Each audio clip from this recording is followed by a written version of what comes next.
어머니 기도의 상반기 이제 마지막 마무리하는 시간이 됐습니다. 마음이 아쉬우시죠? 표정을 그렇게 지어줘야 돼요, 이럴 때는.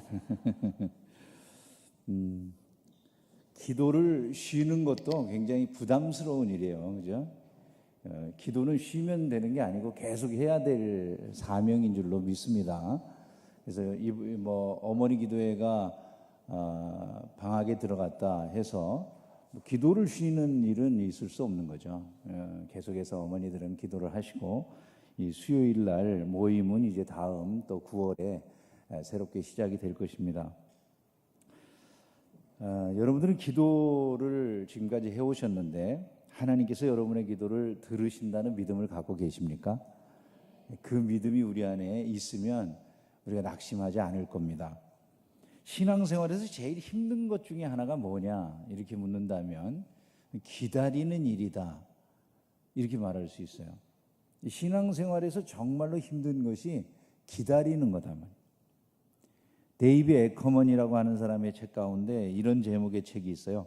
가장 힘든 일, 기다림. 책 제목이 그렇게 되어 있어요. 가장 힘든 일이 기다리는 거라는 거예요. 사람이 기도한 다음에 오랜 시간 기다려도 아무 일도 일어나지 않는 것 같으면 답답하죠, 그죠?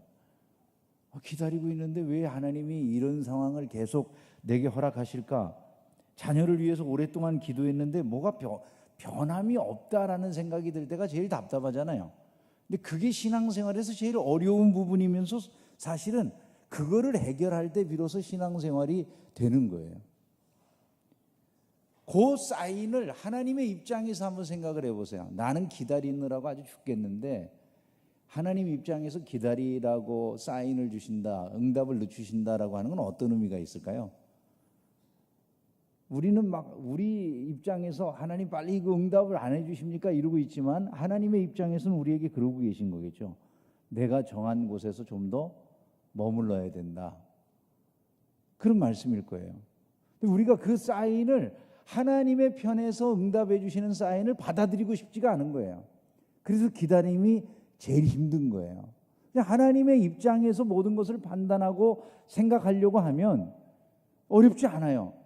그런데 내가 내 마음대로 하나님이 움직여주기를 원하는 마음이 언제나 있는 거예요. 하나님을 주인이라고 하지만은 실제 내 속에는 주인이 내 마음대로 움직여줬으면 하는 그런 바람이 간절하기 때문에 언제나 기다림이라고 하는 건 힘든 숙제와 같다. 이렇게 되어 있는 것이죠. 자녀를 위해서 기도를 많이 하고 있지만 자녀와의 관계라고 하는 게 쉽지는 않죠. 그죠? 어머니들에게도. 삶이라고 하는 게 항상 평안한 것은 아니죠. 여러 가지 어려움과 시련 이런 것들이 우리의 삶에 있어요. 이정아라고 하는 시인이 이런 그 시를 쓴 걸 봤어요. 어디 내 생에 바람 불지 않은 적이 있었더냐. 자녀를 키우면서 여러분의 삶 속에 바람이 없던 순간들이 있습니까? 많은 바람이 불어오죠. 애들을 키우다 보면은 수시로 바람이 불어온다고 해도 과언이 아니죠. 마음대로 움직여지는 게 아니니까 말이에요. 어쩌다가 한두 사람은 그런 사람이 있을지 모르겠어요. 그러나 대다수는 내 마음대로 일이 움직여지는 게 아니잖아요. 그러니까 얼마나 답답해요, 그죠? 바람이 불지 않은 적은 아무것도 없다. 언제도 없다. 근데 이 바람이 부는 것에 대해서 이정아 시인이 이렇게 말을 했더라고요. 바람이 분다는 것은 헤쳐나가라는 뜻이다. 그냥 바람은 괜히 부는 게 아니라 우리 보고 헤쳐나가라고 부는 거다. 이렇게 이 사람은 생각을 했어요. 우리에게 있어서 이 기도는 삶에 불어닥치는 많은 바람들을 헤쳐나가는 능력이라는 생각을 가지고 있어야 돼요. 근데 그 기도가 내가 하나님을 꺾는 게 아니에요. 언제나 하나님의 뜻을 구하는 거예요. 그것이 기도예요. 자녀를 위해서 기도하는데 하나님 내 자녀가 이렇게 돼야 됩니다. 당신은 이렇게 움직여 주셔야만 됩니다가 아닙니다. 그건 기도가 아니에요. 애시당초에.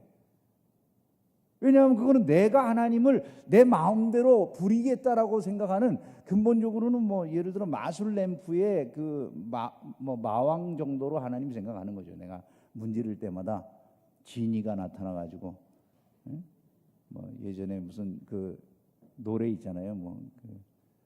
지지지진가 뭐 예? 소원을 말해봐. 예. 하여간 그런 노래 뭐 나오는 그 하나님이 진이인 줄로 착각을 하는 거예요. 하나님 진이가 아니에요. 이 만물을 다스리고 통치하시는 만왕의 왕이신 거지. 우리가 그분의 소리를 들어야 되는 거지. 우리 마음대로 하나님 당신이 우리에게 이렇게 해주셔야 됩니다. 저렇게 해주셔야 됩니다. 이런 대상이 아니에요, 사실은요. 기도라고 하는 것 자체가 그런 것이 아니다라고 하는 근본을 우리가 알아야 된다는 것이죠. 그래서 기도를 하는 것은 하나님의 뜻을 발견하는 거예요. 하나님이 나에게 그것을 말씀해 주시는 거예요. 그리고 그곳을 가면 결국 하나님이 나를 기다리게 하시고 오랫동안 삶을 멈춰 놓으신 이유가 발견이 되는 거예요. 그것을 넘어갈 때 하나님의 승리가 저와 여러분의 삶 속에, 여러분의 자녀의 삶 속에 이루어짐을 믿으시기를 주님의 이름으로 축원합니다. 이제 2018년 어머니 기도의 상반기 마지막 모임에서 이 시대 자녀들을 양육하는 데 있어서 어머니들이 자녀들에게 가르쳐 주어야 될 가장 중요한 교훈이 뭐냐, 이것을 좀 생각하면서 이 마지막 시간을 보내려고 합니다. 사실 자녀 양육을 하는데 말이죠, 여러분들이 자녀를 양육하다가 여러 곳에서 마음대로 안 되는 거 발견하시죠? 공부하는데 마음대로 되셨어요? 얼마나 좋으시겠어, 마음대로 돼. 근데 나는 마음에 꼭 얘가 좀 잘해 주었으면 좋겠는데 그게 마음대로 안 되죠, 그죠? 사실은 내 머리를 담게 돼 있어요, 대다수가. 그런데 우리가 그렇게 생각을 안 하고 다 내 자녀는 천재인 줄로 생각을 하잖아요. 근데 그게 보통은 내 머리를 닮아요. 죄송해요. 그걸 어떻게 하겠어요? 그건 뭐 나쁜 게 아니에요. 근데 우리가 바라는 소원이 너무 크다 보니까 그게 마음대로 되지 않는 거죠. 공부하다가 내가 생각하는 기대치하고는 너무나 차이 나는 것 때문에 실패하는 경우들이 있어요. 그 공부에 대해서 내가 아이에 대해 기도하는 많은 것들이 실패로 돌아간 것 같잖아요, 그죠? 또 세상적으로 좋은 직장에 취직한다든가 좀 나름대로 성공했으면 좋겠다 그러는데 애가 취업이나 이런 거 들어가 봐도 어렵고 뭐 자기가 하는 일 하나도 사실 쉽지 않아 보이는 이런 일들을 보면 굉장히 마음속에 답답함을 느끼는 게 그게 부모님의 심정이고 특별히 어머니들은 더 그러시죠. 왜냐하면 자식이 잘 됐으면 하는 그런 바람이 있기 때문에 그런 거예요. 근데 자녀가 지금 예를 들어 어머니들이 원하는 대로 정말 그 학교를 들어가고 그 과정을 마치면 행복하고 성공적인 자녀가 되리라는 확신이 있으세요, 여러분? 사실 그것을 확신할 수가 있는 사람이 아무도 없어요. 내 자녀가 정말 이 대학을 나오고 이런 공부를 해서 이런 직장에 취직한다면 100% 행복할까요, 여러분? 그 아이는 자기가 이루어 놓은 일에 대해서 이렇게 너무 이 정도까지 이룬 것이 내게 너무나 행복해요, 이렇게 고백할까요? 전혀 그렇지를 않다는 것을 오늘날 우리가 이 기도를 하면서도 잘 모르고 있을 때가 많다는 거죠. 그래서 우리가 이 자녀들을 양육하면서 다른 것들 뭐 공부를 시키거나 이런 데 실패할 수 있지만 한 가지 실패하지 않으면 자녀의 미래가 밝을 것, 그거 중요한 핵심을 붙잡는 게 중요한 거예요. 그래서 오늘 저는 그거를 여러분에게 말씀을 드리고 싶어요. 다른 거를 다 놓쳐도 요거 하나를 확실하게 자녀에게 넘겨주고 심어줄 수 있으면 그 자녀는 실패하지 않아요. 그게 뭔가를 오늘 좀 말씀을 나누고 싶은 거예요. 현대사회의 특징을 이야기한다면 현대사회의 특징은 세속화라 이렇게 말을 해요. 세속화가 특징이에요. 세속화라고 하는 것은 여러분이 잘 아시는 것처럼 성화하고는 반대겠죠, 그죠? 성화의 반대 개념이 세속화예요. 성화라고 한다면은 거룩한 삶을 추구하고 신을 추구하고 이런 삶이라고 한다면은 세속화는 이제 신은 필요 없으니까 인간이나 세상이 중심이다라고 인간이나 세상을 중심으로 추구하는 그런 삶의 변화를 말하는 거죠. 근데 이 현대 사회에는 그 중심이 세속화에 있어요. 마치 거대한 물결과 같아 가지고 이 세속화의 흐름이라고 하는 것을 거부할 수가 없어요. 이 시대, 이 세상에 사는 사람들이. 그 세속화의 흐름이라고 하는 것은 대개 르네상스 시절로부터 시작된 것으로 그렇게 생각을 해요. 문예부흥이 일어나면서 사람들이 인간 정신이 중요하다, 그 사람 자체를 회복하는 것, 인간됨을 회복하는 게 중요하지, 신을 찾고 지금까지 신에게 충성했던 이런 모든 것들, 이것으로부터 우리가 좀 벗어날 필요가 있다. 그 모든 것들이 우리를 얽매이는 하나의 함정과 같은 거다, 이런 생각을 가지고 있었던 거예요.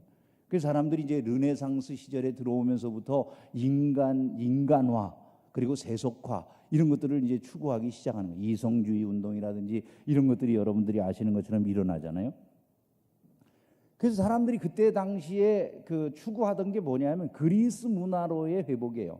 여러분 잘 아시는 것처럼 그리스의 문화, 그게 신들도 다 인간화해서 만들어 놓은 거잖아요. 그리스 로마 신화를 보시면 신들이 우리 사람들이랑 구분이 됩니까? 안 됩니까? 구분이 안 되죠, 그죠?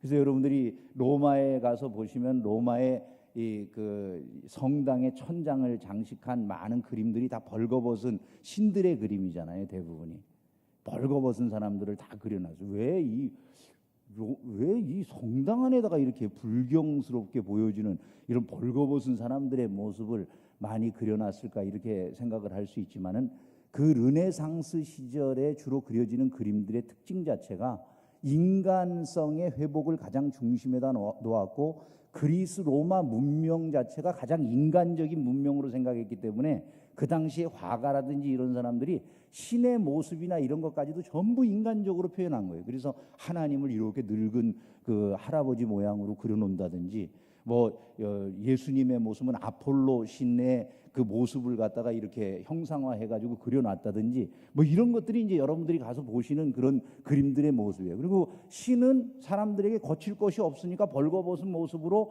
그리고 특별히 그리스나 로마의 그런 문화 자체가 인간의 몸을 아름답게 한다든지 이런 것들 자체에 굉장한 치중을 했기 때문에 그런 모습의 완벽한 신체를 가진 그런 신들의 모습을 그려놓은 거예요, 그게요. 그래서 예수님의 모습도 아폴로 신의 모습이라든지 이런 것들로 이렇게 그려져 있는 거예요. 이런 그 시대적 배경을 우리가 보면 그 시대부터 이미 종교가 추구하는 것 자체가 매우 이제 세속적으로 바뀌어가는 거예요. 세속적으로. 그래가지고 이제 지금 우리 시대에 와가지고는 거의 모든 것들이 세속화돼가지고 이제 사람들은 신이 있는지, 그때는 그래도 신을 생각하고 신에 대한 그림을 인간적으로 그렸지만은 이제는 그것도 아니고 아예 신이라고 하는 존재 자체를 생각도 안 하는 그런 세상으로 지금 모든 것들이 심화돼서 아예 사람들의 의식 속에는 이제 거룩함이나 또한 하나님에 대한 의식이 없어지는 그런 시대를 우리가 보고 있는 거예요. 주변을 보면 여러분들 이제 금방 아시죠, 그죠? 선진국이라고 하는 나라일수록 더하죠. 세속화가 아주 심각해져 있는 모습을 볼 수가 있어요. 사람들은 더 이상 하나님이나 거룩함 이런 걸 싫어해요. 자기 중심이고 인간 중심으로 다 바뀌어가는 거예요. 이런 그 현대인의 삶의 그 핵심 속에 사상이 하나 들어가서 지금 역사를 해요. 오늘 현대인들의 머릿속에 들어와 있는 가장 중요한 사상이 뭐냐면 포스트 모더니즘이에요. 이 포스트 모더니즘의 특징이 뭡니까? 모든 권위를 의심하라는 거예요. 아니, 목사님 왜 이런 얘기를 이렇게 길게 하세요? 나는 용어도 다 모르겠어요. 이렇게 생각하실지 모르지만 이건 꼭 알아두셔야 돼요. 왜냐하면 지금 여러분들의 자녀들이 학교에서 교육을 받는 그 교육의 모든 중심에 다 이 포스트 모더니즘이라고 하는 것이 그 중심을 차지하고 있는 거예요. 근데 그 포스트 모더니즘의 특징이 뭐냐면 모든 권위를 의심하라는 거예요. 모든 권위를 의심하라. 교육할 때도 그렇고 정치를 하는 사람도 그렇고 종교 안에도 들어오고 이게 문화나 예술 안에도 들어와 있어요. 음악 안에도 포스트 모더니즘적인 음악이라고 하는 게 있고 미술에도 포스트 모더니즘적인 미술이라는 게 있는, 그런 포스트 모더니즘적인 미술이라는 게 여러분들이 흔히 변기를 갖다가 거꾸로 세워놓고 이게 셈이다 이렇게 제목을 붙이니까 갑자기 그게 어마어마한, 변기를 거꾸로 뒤집어 놓은 곳에 불과한데 그게 어마어마한 돈을 지불하는 게 된 거예요. 왜냐하면 왜 꼭 예술이라고 하는 건 예전과 같이 꼭 예쁜 거야 되냐? 그건 파괴하는 거예요. 그게 권위를 다 의심하라는 거예요. 이게 포스트 모더니즘적인 예술이에요. 문학에도 마찬가지고 어디에나 다 그런 것들이 들어와요. 사람들의 삶 속에 들어와요. 윤리의식이나 이런 거 다 의심하라는 거예요.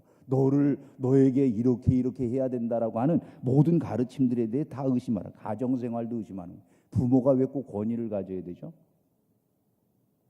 전부 의심의 대상. 기존의 가치들이 다 흔들리는 이유가 여기 있어요. 사람들은 이제 더 이상 권위를 인정하지 않아요.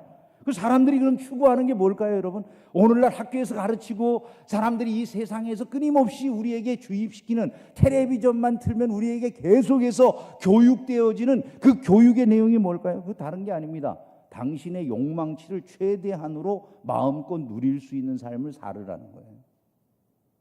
네가 욕망하는 바를 최대치로 마음껏 누릴 수 있는 자유, 그게 너에게 있어서 가장 중요한 거다. 이거를 교육하는 거예요. 모든 권위가 다, 너를 억누르는 모든 권위는 다 버려버리고 이제 너는 그냥 자유롭게 내 욕망을 마음껏 발산하며 살면 돼. 그거를 교육해 주는 거예요. 사람들은 자기의 행복을 위해서 뭐든지 할 수 있다고 그렇게 생각을 하고 있어요. 내 개인의 행복을 추구하기 위해서는 뭐든지 할 수 있다. 이전의 가치관을 다 버리니까 사람들의 모습이 이상해지기 시작해요. 개인적인 행복을 위해서는 성적으로는 동성애와 같은 것도 괜찮아요. 왜냐하면 내가 개인이 행복하기 위해서 내가 취하는 그런 것들이 왜 잘못됐다고, 국가가 왜 내 성생활까지 관여를 해? 그리고 이제 그런 걸 거부하는 거예요. 국가보다 개인이 더 중요하다는 생각이 우리 안에 들어선 지는 이미 오래됐어요. 한때는 우리나라 차를 타야지, 국산 차를 타야지 애국자라고 생각을 했잖아요. 근데 지금 누가 국산차 타는 걸 애국자라고 누가 생각합니까? 그죠? 내가 왜 국가를 위해서, 국가의 권위가 의심된 거예요. 그러니까 내가 왜 국가를 위해서 굳이 내 자신의 개인의 행복을, 내가 좋은 차를 타고 싶은 내 마음의 행복 자체를 포기해야 되냐? 그럴 이유가 없다고 생각하는 거예요. 이게 포스트 모더니즘이 들어와 가지고 우리 속에 이제 다 지금, 그게 다 나쁜 건 아니에요. 나쁘다는 얘기가 아니라 지금 삶에 작동하는 원리를 말씀드리는 거죠. 들어와 가지고 우리 안에 다 그것이 작동을 하는 거예요. 어느 사이에부터인지 우리는 이제 이 국가보다도 개인의 행복이 훨씬 중요해, 그렇게 생각하는 거예요. 그리고 이제 과거처럼 뭐 나라를 위해서 금을 바친다? 아니, 정신 나간 사람이지 왜 그때 그 금을, 아까운 금을 왜 자기 곳을 갖다가 나라에다 바쳤을까? 이상하게 이제 생각하는 그런 개념들이 우리 안에 들어오는 거예요.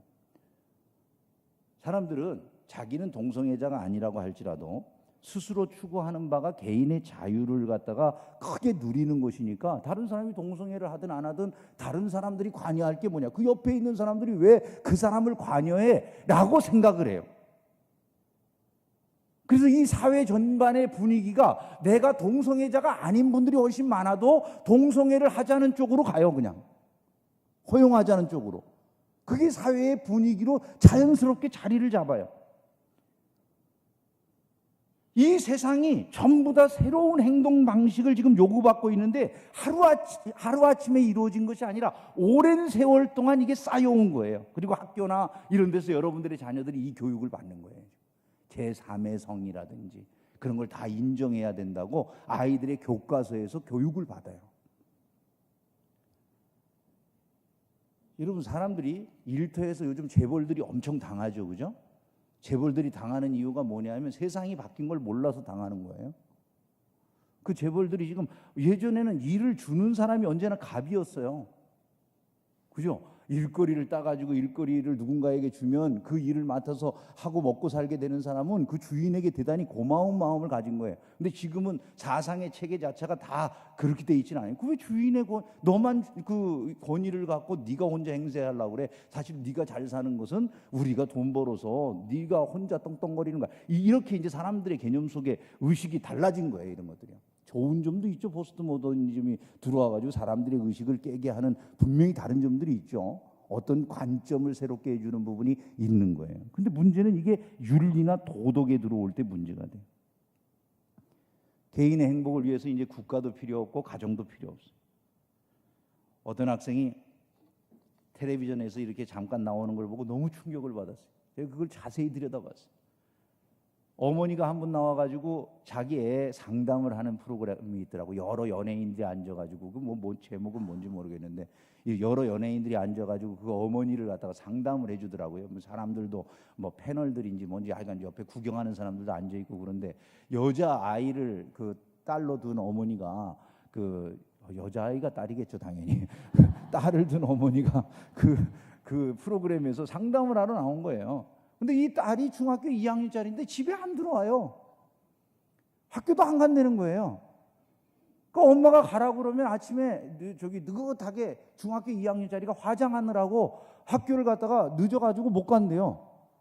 그 너 화장 좀 빨리 끝내고 가라 그러면 아니 나는 맨 얼굴로는 절대로 그 모습을 보여줄 수 없다고 그거 하다가 늦으면 또 안 가버린대요. 그리고 남자친구랑 일주일씩 안 들어와 나가서 중학교 2학년짜리가 어머니가 그 아이 때문에 눈물을 흘리면서 제가 제발 그냥 집에만 들어와 주면 좋겠다고 엄마가 얘기하는데요. 그 딸은 왜 엄마가 내 인생에 이래라 저래라 하는지를 모르겠다고 방송에서 얘기를 하는 거예요. 막 가자는 거죠, 그죠? 막 가자는 거잖아요. 근데 그거를 제어를 못해요. 그거 어떻게 하겠어요, 여러분? 요즘 자식을 때립니까? 죽입니까? 옛날처럼 부모가?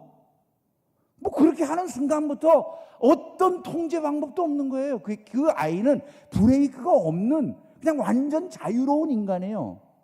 근데 여러분 걔가 잘못됐어요? 그게 세상 교육이에요. 왜 네가 행복할 수 있는 자유의 최대치를 누리라고 그렇게 교육을 했는데 걔는 거기에 제일 충실하게 반응을 한 것일 뿐이지 아무런 차이가 없는 거예요. 근데 그렇게 교육을 받는 곳에 애들을 갖다 놓고 애들이 막상 그런 교육적 반응을 보이니까 부모들이 놀라는 거예요. 세상은 이미도 그런 교육을 해왔는데 지금 아이들이 받는 교육이라는 게 그런 거예요. 너네들이 마음대로 살아. 그리고 아예 이제 그런 것들에 대해서 부모가 이야기를 못하도록 교육을 하고 있는 거예요. 그런데 그 교육을 통제할 방법이 없는 거예요. 왜? 도덕이나 윤리가 다 의심이 되니까. 어디에 여러분 그것을 인정할 만한 것이 있습니까? 아무것도 인정할 이유가 없는데요. 내가 행복하면 되는 건데 무슨 상관이 있어요? 개인의 행복 이상에 아무런 가치도 없는데. 그 아이가 부모가 울면서 사정해도 집을 안 들어오는데 놀라운 일이 연예인, 지가 좋아하는 연예인을 한 거기 패널 중에 하나가 알아가지고 야 내가 누구 아는데 너 걔 좋아하냐? 그러니까 좋아한대요. 그 연예인이 너한테 전화를 줘가지고 집에 들어가라고 하면 들어갈래? 그러니까 생각해 보죠. 내가 당장에 그 애 네 전화 주면 내가 전화번호 줄 테니까 그 전화번호로 너한테 연락 올 거야. 집에 들어갈래? 그러니까 들어가겠다고. 부모도 소용없고요. 지가 좋아하는 대로 움직이는 거예요. 여러분 이런 그 세상이 결국 어디로 갈 것 같으세요? 한번 생각해 보셨어요? 최종적으로 이렇게 인간이 막 극대화 자기의 개인적인 자유를 누리고 싶다고 해서 극한적인 자유를 누리면 어디로 갈 것 같으세요? 이런 자유나 탈권위에 대한 추구가 오히려 여러분 사람들을 어디로 가게 할 것인가가 너무나 분명하다는 거예요. 그거는 뭐냐면 정부 통제의 사회로 가는 거예요. 그게 결론이에요. 왜 정부가 통제하는 사회로 갈 수밖에 없을까요? 인간이 다 개인적인 자유를 극대한으로 누리려고 하다 보니까 그 개인의 자유라고 하는 게 다른 사람들에게 피해가 되면 안 되잖아요. 그죠?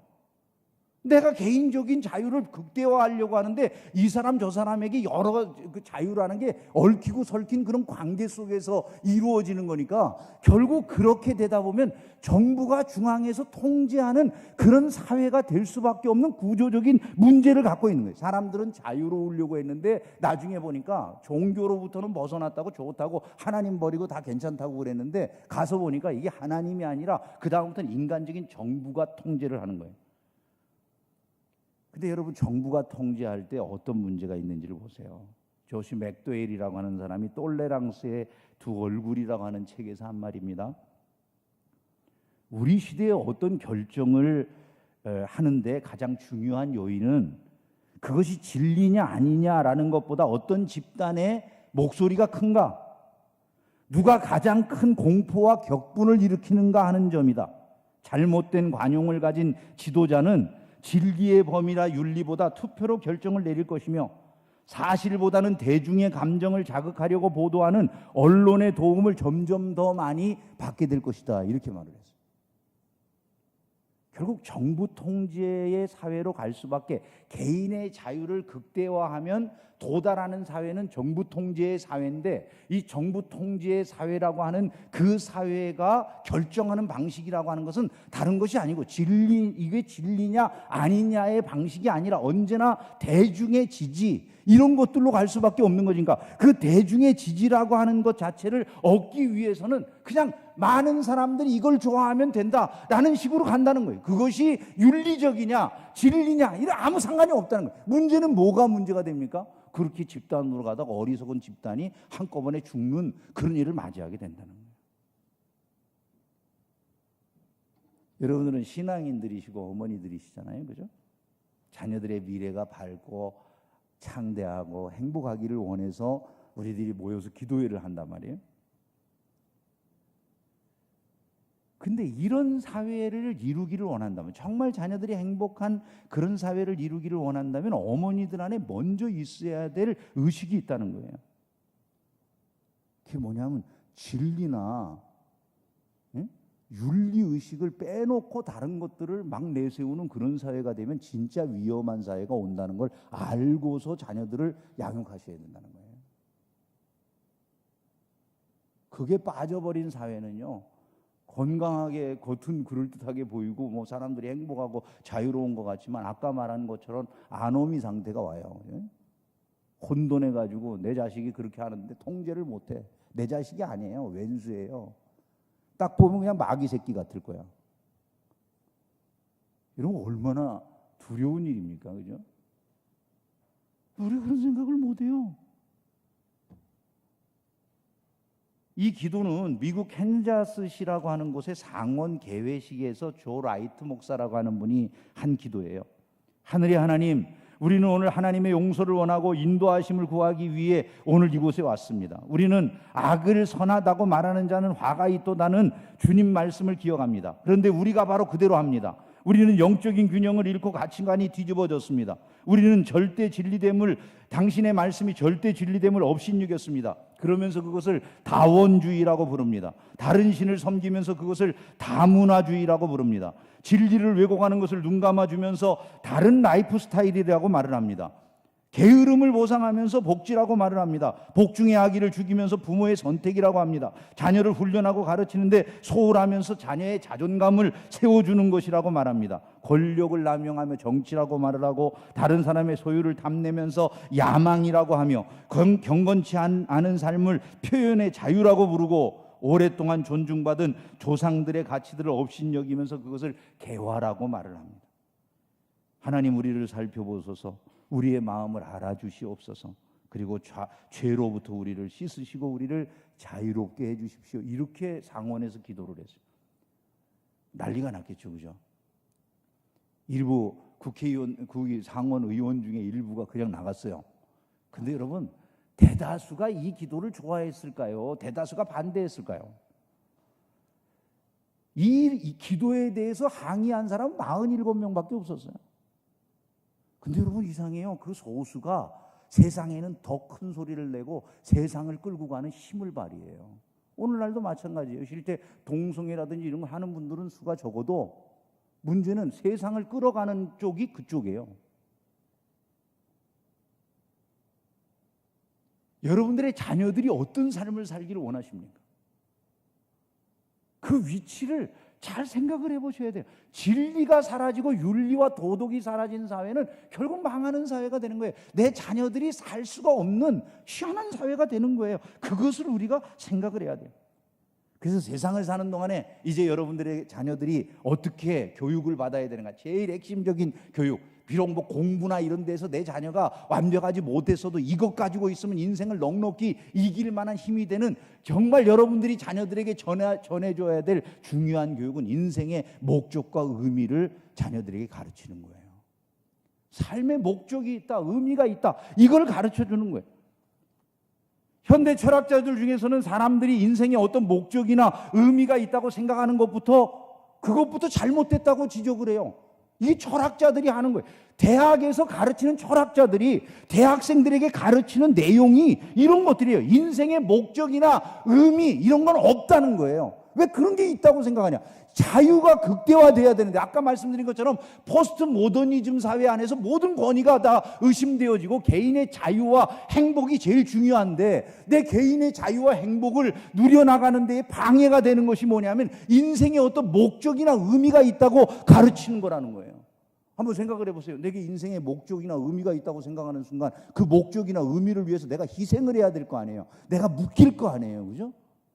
그러니까 인생의 목적이나 의미 자체는 없는 거다. 그냥 자유롭게 살지. 뭐 이게 목적이니 이게 의미니 그런 걸 왜 삶에다 두냐. 너의 삶이 자유로우면 진정 자유로우려고 한다면 인생의 목적이나 의미는 없다고 생각하고 살아야 된다는 거예요. 여러분 얼마나 그럴듯합니까? 배운 사람들이 박사학위 받고 대학에서 강의하는 사람들이 해주는 기가 막힌 얘기들인데요. 근데 여러분 그게 결국 무슨 말인지 아십니까? 바꿔보면 쉽게 우리식으로 표현하면 되는 대로 살아라 그 말이에요. 네가 살고 싶은 대로 막 살아라 그 말이에요.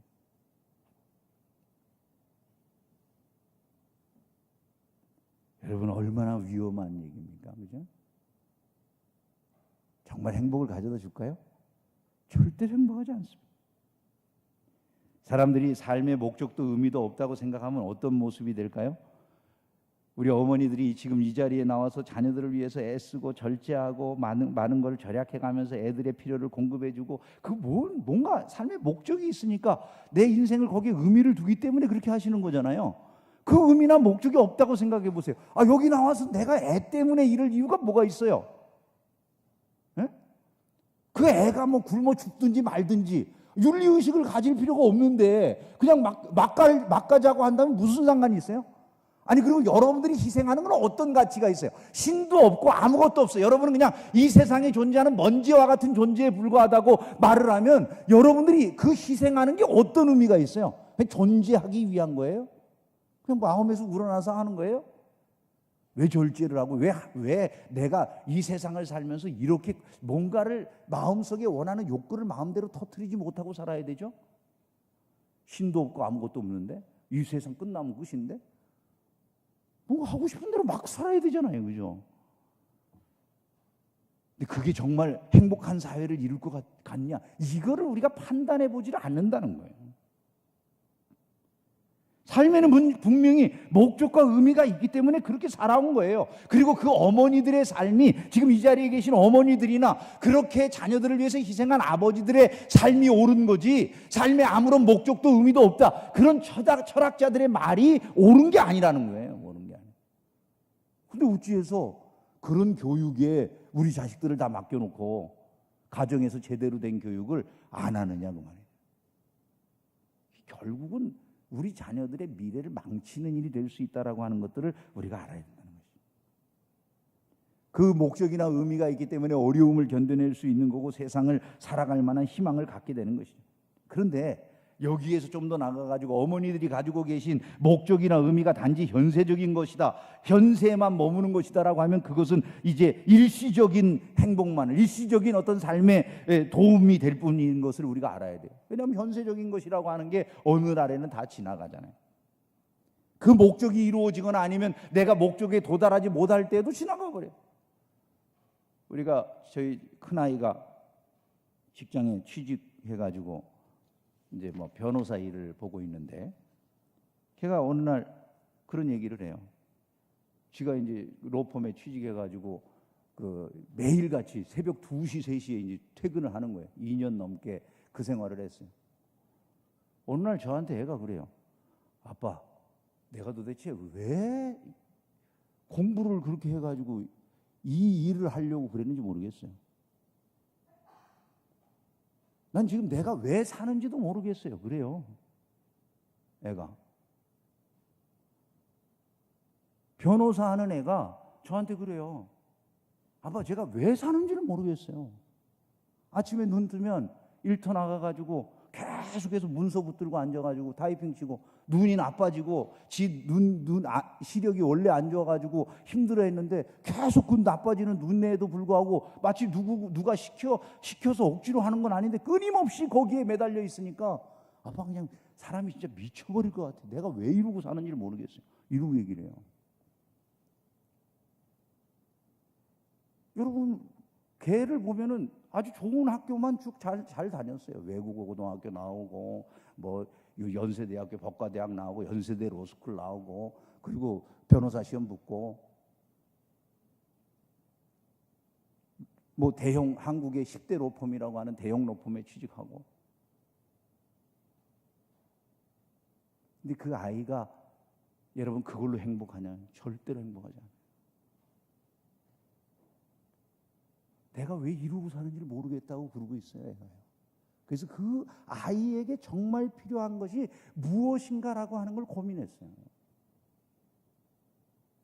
여러분들이 자녀들을 양육하면서 정말 필요한 게 뭐라고 생각하세요? 그 자리에 갔으니까 애들이 나 정말 행복합니다. 내가 정말 이런 정도의 뭔가를 이루었으니까 나는 다 만족합니다. 이러리라고 생각하십니까? 그쪽에 그런 것처럼 큰 착각이 어디 있어요? 자기의 생의 목적이 뚜렷해지지 않으면 의미를 찾지 못하면 인생은 재미가 하나도 없는 거예요. 뭘 해놔도 뭐 많이 번다고 그게 행복하다고요? 자기 보고 저보다 더 버는 애들이 있으면 비교의 대상만 되지 뭐 그것이 행복을 주나요? 여러분 마음속에 가지고 계신 생각에서 먼저 이것이 정립이 되셔야 돼요.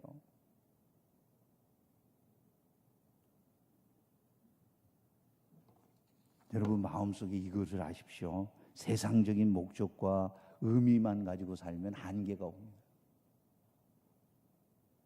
그 삶의 목적이 영원한 것이어야 돼요. 근데 그 삶의 목적이 뭡니까? 우리에게 하나님을 영화롭게 하고 그분을 영원토록 즐거워하는 것이에요. 이것을 항상 기억을 해야 되는 것입니다. 우리가 사는 삶의 모습을 돌아볼 필요가 있죠. 우리 자신이 그렇게 살고 있는가를 먼저 봐야 돼요.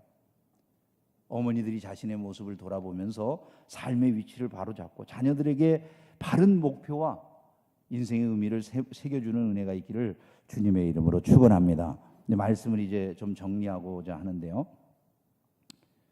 우리의 그 자세가 자녀를 양육하는데 매우 중요한 역할을 한다. 저는 이런 생각을 해봐요. 어머니가 자녀에게 줄 수 있는 가장 큰 축복은 인생의 목적을 처음부터 바로 세워주는 거예요. 애들은 그냥 끊임없이 공부하는 것에 시달리는데 뭐 대학을 가고 또 자기가 좋은 직장에 취직을 하고 배우자를 만나서 결혼을 하고 난 다음에는 내가 도대체 무엇을 위해 이렇게 살고 있지 하는 어느 날 보면 갑자기 공허한 생각이 드는 그런 순간이 와요.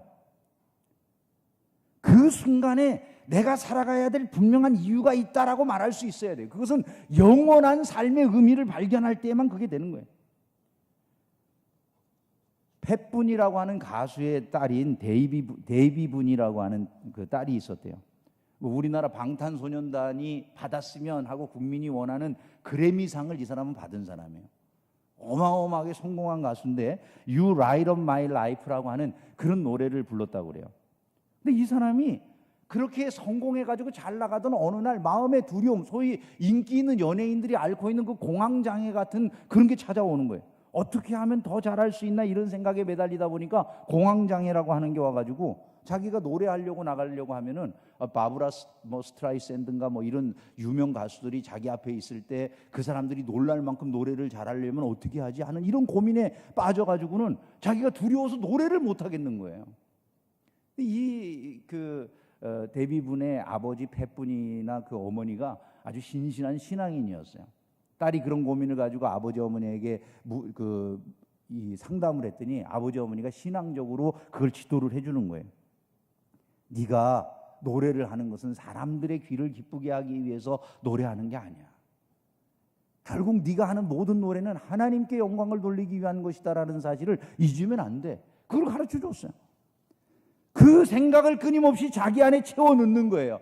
내가 노래하는 건 앞에 바브라 스트라이샌드 뭐 이런 사람이 앉아 있어서 그들의 귀를 만족시키고 그들을 즐겁게 하려고 하는 거 아니야. 나는 하나님께 영광을 돌리기 위해서 노래하는 거야. 끊임없이 자기에게 그렇게 생각을 해요.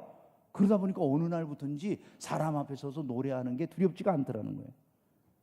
무대에 서서 노래할 때마다 나의 노래는 또 하나의 기도일 뿐이야 라고 노래를 하는데 마음이 평안히 찾아왔다는 거예요. 긴장이 사라지고 쓸데없는 두려움에서부터 벗어날 수 있었다고 간증을 했어요. 얼마 전에 여러분 아시는 래퍼 BY라고 하는 청년이 있잖아요, 그죠? 이제 최근에 엑스폴로 2018 제주 대회라고 하는 것이 열렸었는데, 제주 선교 대회라고 하는 곳에 이 BY가 와서 간증을 했어요. 그 BY가 쇼미더머니라고 하는 프로그램에 네 번째 프로그램에 나와가지고 3차전에서 떨어졌어요. 근데 3차전에서 자기가 떨어질 때 자기 마음을 기도하면서 살펴봤는데 자기 마음이 드러나더라는 거예요. 나보다 더 유명한 사람, 저 사람들은 나보다 더 세상에 잘 알려진 유명한 가수들이니까 내가 저 사람들이랑 같이 경쟁해서 나는 안 될 거야 라고 하는 그런 생각이 자기 안에 있더라는 거예요. 떨어진 다음에 하나님 앞에서 자기를 생각해 보는데 자기가 실제 겸손한 것처럼 행동했지만 그건 겸손이 아니라 실제 겸손은 하나님 앞에서만 겸손하고 하나님의 자녀가 세상에 대해서는 당당해야 되는 건데 세상에 대해서는 겸손하고 하나님의 능력은 인정하지 못했더라라는 게 깨달아지더라는 거예요.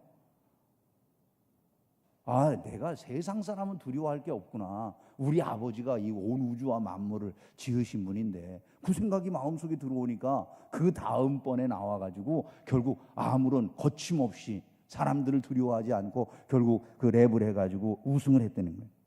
이 청년이 이렇게 이야기를 해요. 왜 세상 앞에서 두려워하나 생각하면서 나는 다시 준비했습니다. 예배는 삶에서 이루어져야 합니다. 하나님은 약할 때 강함이 되십니다. 승승장구할 때 하나님께서 함께 하시는 것이 아니라 아무것도 없고 나락으로 떨어질 때 하나님이 나와 함께 하셨습니다. 여러분, 이게 하나님을 영화롭게 하려고 하는 마음을 가진 크리스찬 자녀들의 모습인 거예요.